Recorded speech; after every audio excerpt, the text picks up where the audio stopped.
A un mese dalla grandinata dei record, i danni sono ancora visibili alla Battistuzzi di Scomigo, tra Conegliano e Vittorio Veneto, ditta specializzata nel trasporto persone, zero ferie e una corsa contro il tempo per rimettere tutti gli scuolabus su strada in vista di settembre. In queste situazioni io ti dai una mossa, ti su le maniche e dici dobbiamo andare avanti, quindi stiamo cercando di riparare quelli che ci stanno arrivando, i vetri e le sostituzioni, però dobbiamo comunque continuare, non è che ci possiamo fermare per una grandinata. Non solo però non ci si ferma, ma si rilancia. Battistuzzi, accanto a un'altra ditta trevigiana, Carraro e Tommasella, si è aggiudicato un'importante gara per i servizi alla base militare NATO di Aviano, una rete di imprese made in Treviso, quindi dai grandi numeri. Insieme all'amico Elio abbiamo messo in campo la nostra esperienza, la nostra serietà e la nostra storia e lì è stata la nostra fortuna. Parliamo di 26-28 autobus, 30 dipende dalle situazioni, per circa 180 giorni all'anno.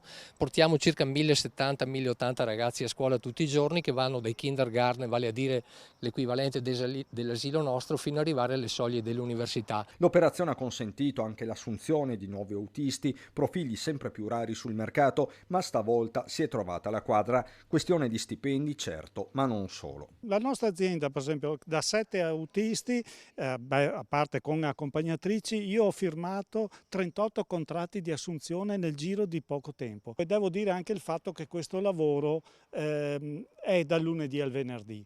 Secondo me per gli autisti il sabato e domenica è molto più problematico da trovare. Tommasella parla anche in qualità di presidente dei tour operator della marca trevigiana. Per l'autotrasporto dice servono una svolta culturale e uno stop agli appalti al massimo ribasso. Bisogna dare valore sia alle aziende che fanno i servizi, non solo chi produce altre cose, ma i servizi devono essere un po' valorizzati, le aziende e anche di conseguenza il personale.